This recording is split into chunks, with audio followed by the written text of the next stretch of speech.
Program your mind for the best. Learn how to program your mind and you will have the key to your life. Many of the ideas about what it is to be happy, satisfied, wealthy, or whatever are totally erroneous. In fact, most of our beliefs have never been tested in the real world. Yet we live our whole life based on the premise that they are in fact real. Over the years, through our perception, we have been gathering information about the way life is. The problem we face is that the information we have been gathering wasn't always the truth, but our version of the truth. What we see and hear is always filtered through our belief system. We tell ourselves what we think we are seeing or hearing, and this is recorded as our version of reality. Consciously, we know the difference between what is happening and what we imagine is happening, but our subconscious doesn't distinguish between whether we are imagining something or we are actually experiencing it. The point here is that while consciously we know the difference, subconsciously we only believe what the conscious mind accepts as real. If this is true, and we have built our opinions, beliefs, and expectation levels on vivid, imagined experiences, it stands to reason we can make changes in our behavior through the same process. All the information we have received is stored on a subconscious level. That information becomes our opinion or our belief, which then becomes part of our self-image. It is the truth as best as we know it at the time, and that becomes our current dominant image of reality. It's necessary to continually check our beliefs to see if they are workable or unworkable. In other words, are they supporting us in where we want to go? And do they contribute or take away from our happiness and satisfaction? If they are not workable, we need to reprogram a new set of beliefs that our subconscious can work with. It is important for us to take the time to do the necessary reprogramming. We have no choice about whether we are going to be programmed because we are always being programmed. The choice is this: who is going to do the programming?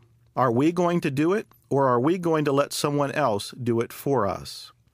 The fact of the matter is, there is no one else in the world who wants for you what you want for you.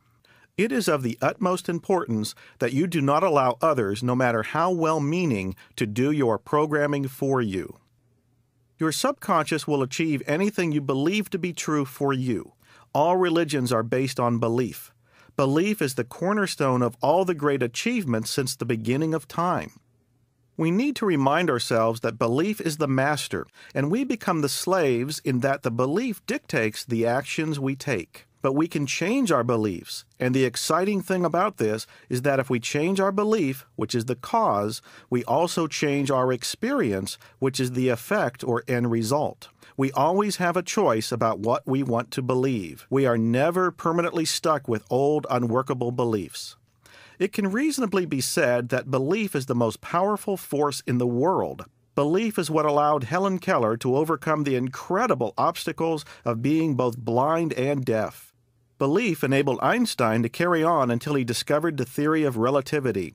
But belief also allows people to live a life of crime or to commit suicide because they think that there is no reason to live. So belief is a force that can help us or destroy us. What we want to do is to reprogram ourselves and set up an environment in which our beliefs facilitate us in getting what we want. The tools we use to do this are affirmations and visualizations.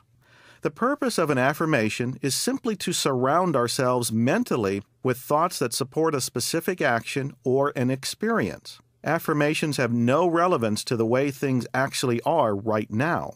They are based on the way we want things to be. Visualization or imagery refers to the ability of the mind to see things in pictures. Essentially, it is a thought that we hold long enough to get a conscious mental and emotional picture. Visualization is also referred to as applied imagination. It is one of the most significant tools we can use for change. We learned earlier that our thoughts become reality if we believe those thoughts to be true. We think thousands of thoughts every day, but the ones that influence us are the ones that are tied to emotion. Visualization is the process of taking a thought and keeping it long enough so that the mental picture we create evokes an emotional response. Emotion causes conviction, and conviction creates reality. This is not a new idea. It has been taught in many ways, but to sum it up, thought plus emotion creates conviction, and conviction creates reality. I strongly urge you to memorize this. Here it is again. Thought plus emotion creates conviction, and conviction creates reality. Affirmations are quality ideas and quality thoughts. The quality of our thoughts reflects the quality of our life. Hence, if we were to raise the quality of our thoughts, we would automatically improve the quality of our life. Affirmations are induced autosuggestions. At the turn of the century, Emile Coué used autosuggestion very successfully at his clinic in France. He taught his patients to repeat the affirmation, "Every day, in every way, I am getting better and better." And it worked, because conditioning does work. Affirmations work on the theory of displacement. If you have a glass of dirty water and you put it under the faucet and start running clean water into the glass, eventually the dirty water will be displaced by the clean water. When you replace unworkable thoughts with positive, workable thoughts, the same phenomenon occurs. It is not necessary to get rid of limiting beliefs we hold in our subconscious. More important is to ensure that the dominant thoughts in our mind support us in getting what we want, because our mind works on our dominant thoughts. In computer language, there is a term called GIGO. It stands for garbage in, garbage out. What it really means is that if you feed a computer all the wrong data and then ask it a question, all you will get is the wrong answer. Now, what is the weakest link in any computer? The computer programmer, of course. If the programmer's perception of reality is incorrect, then his or her input will be incorrect. The data fed into the computer will be incorrect, and then the feedback from the computer, when called upon to solve a problem, will be incorrect. Likewise, if your personal programmer, which is your conscious mind, incorrectly feeds the wrong data, which is illogical or erroneous, then the translation of that data will be incorrect. Opposing thoughts are mutually exclusive. This means you cannot hold two opposing thoughts at the same time. You cannot think "I can" and "I can't" at the same time about the same thing. So it is important to look at and program your dominant thoughts. Emerson said, "We become what we think about all day long." And that's very true. You and I are walking, talking evidence of our beliefs. As we've discussed, affirmations are one of the most effective tools in programming your subconscious for success. Affirmation literally means to validate or confirm. So when we think a thought over and over again, we are validating or confirming it as the truth. What we are doing is firming up our belief by making a tape in the neuron structure of our brain, which is processed through our subconscious aspect of mind. Once our subconscious mind has accepted a belief, it is an idea whose time has come. Using affirmations on a daily basis is one of the easiest things we can do to change our lives.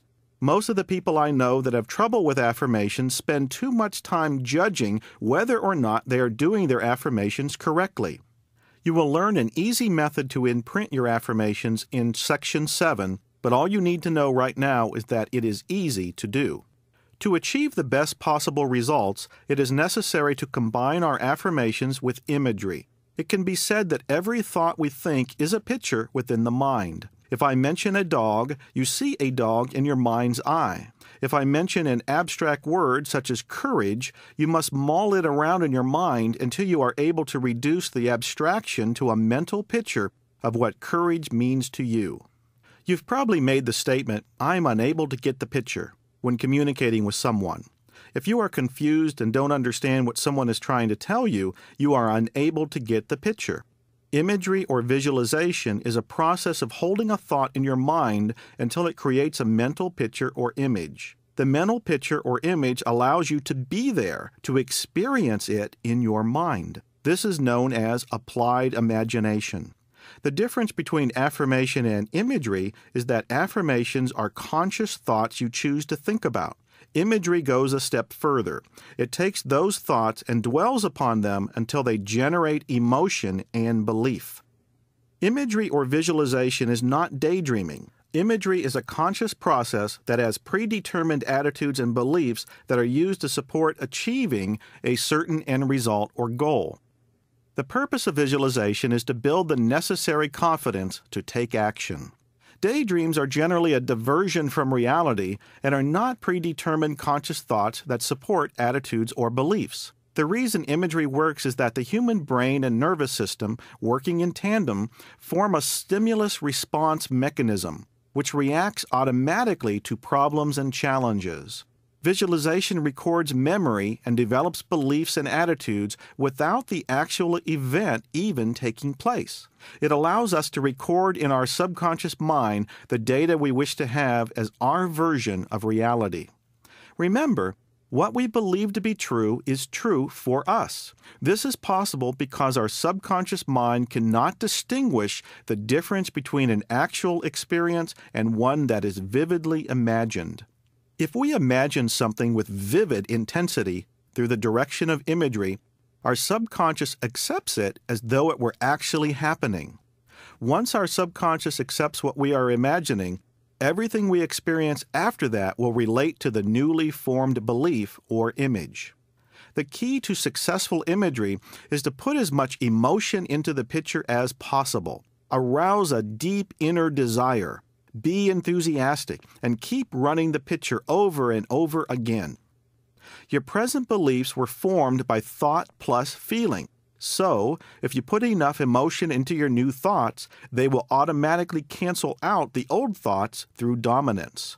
New thoughts programmed with repetition and imagery become dominant thoughts. Dominant thoughts and beliefs are the ones that control our behavior. Each one of us has proven that this works. When you worry about something, you picture the negative future outcome vividly in your imagination. You play it over and over again. You are not using any effort or willpower. You just keep talking about and picturing the end result.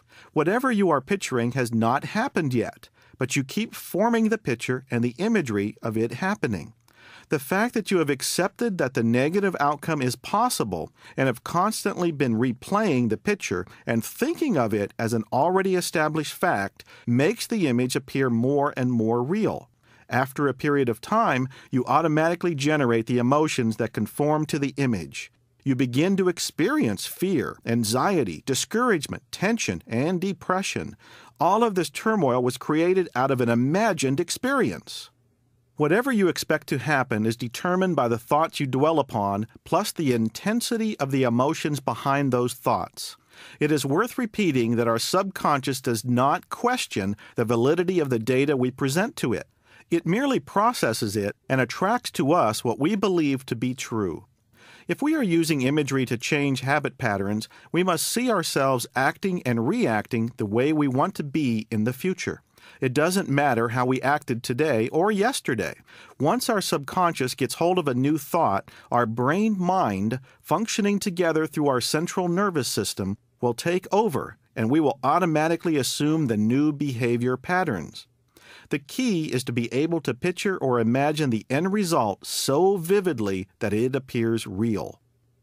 We have learned that our subconscious mind functions in terms of goals or end results.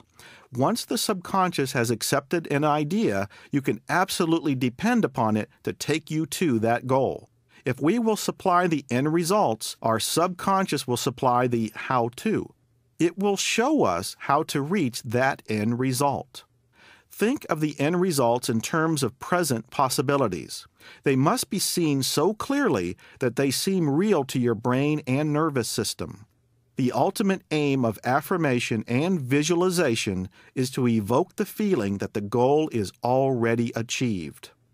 Feel as though it has already been achieved, and your imagery will pull you toward the end result that you desire. Imagine it in as much detail as possible. Keep using the imagining process over and over again for the same goal. In the beginning, don't worry about whether you are putting in enough detail. Every time you visualize, you will automatically incorporate more and more detail. Always put yourself in the picture. See yourself involved in the activities of your goal. If you do not put yourself in the picture, you may not be in the end result. Suppose you want a new car, let's say a new BMW. You visualize the car and faithfully infuse your imagery with emotion, detail, and repetition. And then, all of a sudden, a new BMW comes into your life. You look out the window of your house and your neighbor is driving a new BMW. You now have a new BMW in your life, but you are not in it. So, make sure you identify yourself with your goal. All successful individuals have started with a picture held in their mind. They visualized and affirmed what they wanted to be, to do, and to have, and then they instructed their subconscious with clarity and repetition. Once we change the picture, it becomes the job of the creative subconscious to get the picture to match our reality. The job of the subconscious, in order to preserve sanity, is to make me act like the person I see myself to be. I cannot consistently act otherwise. The challenge is to change the way I see myself to be. Our past mistake was in trying hard to be different from our picture. It is that very trying that will cause us anxiety and to avoid change. Our self-image controls our performance, and we automatically and effortlessly act the way we see ourselves to be. If we try to force ourselves not to smoke, to lose weight, or to become a better person, without first changing the picture, we have to push ourselves to make the change.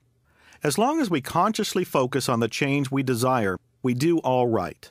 But the moment we forget to exert conscious effort, we go back to our old habits, because we are always going to act like we see ourselves. When we force ourselves to change, we place tremendous stress and tension on our nervous system because we are forcing ourselves to be different than our subconscious picture. The moment we let go, we return to our dominant picture or controlling mechanism. Using affirmations and visualizations reprograms our picture. If we do this, we no longer need to force change. It is also important that while you are visualizing yourself like the new person, you just go on behaving like you always behave. Don't force yourself to be like the new person. Don't try hard to be like what you are affirming or picturing. Just be like you. Remember, we are altering the subconscious automatic guidance system. We are not concerned about our current behavior or performance. If we change the picture, the change in our behavior and performance follows automatically. Just go on acting daily like your old self. If you are using affirmations and imagery, the new you is changing little by little. Pretty soon you will automatically be like the person you wish to be. It is worth mentioning again. Do not try to change your performance or behavior. Change the picture first. The biggest mistake that